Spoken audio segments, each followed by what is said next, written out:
Conservative investigative group Project Veritas has been banned from video portal Vimeo due to violation of community guidelines.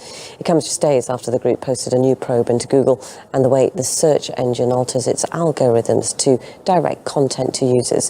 The video includes an interview with a whistleblower and a secretly filmed conversation with a company executive. They are a highly biased political machine that is bent on never letting somebody like Donald Trump come to power again. Elizabeth Warren is saying that we should break up Google. And I love her, but she's very misguided. That will not make it better, it'll make it worse, because now all these smaller companies who don't have the same resources that we do will be charged with preventing the next Trump situation. He got called in front of Congress multiple times. They can pressure us, but we're not changing. YouTube, a subsidiary of Google, also banned the video. The link now shows a blank screen with a message stating it had been broken and privacy rules. RT's Igor Zhdanov has seen the film in full. It's a household name for everything searched online. It hosts those stupid videos you watch when the boss is not looking. And there's a new service coming in 2020, electing the US president. At least according to activists from Project Veritas, who say they interviewed an insider from Google. Right after Donald Trump won the election in 2016, the company did a complete 180 in what they thought was important. Before, they thought self-expression and giving everyone a voice was important, but now they're like, hey, there's a lot of hate, and because there's a lot of hate, misogyny, and racism, that's the reason why Donald Trump got elected. And so we need to fix that, and we need to start policing our users, because we don't like to have an outcome like that. We don't want to have an outcome like that to happen again. You sure can search on Google, but who said anything about finding? According to the documents, which are alleged to have come from the same anonymous insider, the algorithms will move down those results they deem, quote, unfair. And trust me, Google's algorithms aren't voting for Trump.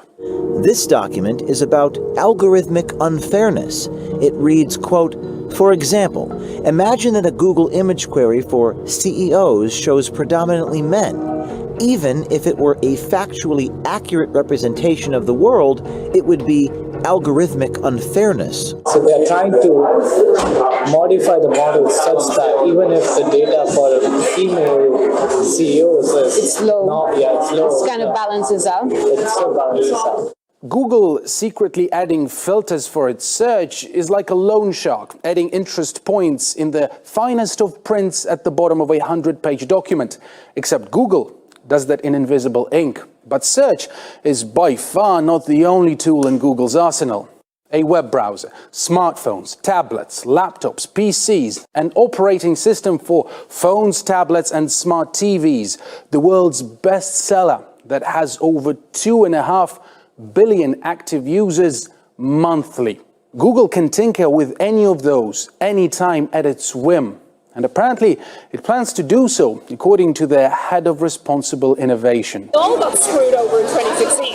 Again, it wasn't just us, it was like people got screwed over, the news media got screwed over, everybody got screwed over, so now we're rapidly being like, what happened there? How do we prevent it from happening again? Algorithms if 2016 happened again, would their outcome be different? Now, how's that for innovation? Or how's that for don't be evil? How's that for do the right thing? Actual slogans Google promises to abide to proudly. But why not play God when it's totally the right thing? It's pretty scary that they are altering search results to match their definition of fairness, because it's just in a matter of a few people saying what they deem is fair and what they deem is unfair. Really, the fairness term is kind of a smokescreen, like the person was saying in the video, that like the insider was saying. It's more about their particular political viewpoints at Google. They are publishing certain stories. They're curating news specifically for the actual goal of not having a particular person in the White House. That is clear election interference. What Google is doing is way, way, way more damaging and actually legitimate compared to the Russia conspiracy theories that have been floating around. The Google executive, filmed by Project Veritas, claims the video is nonsense and says she has no connection to the projects discussed, although admits she did use imprecise language.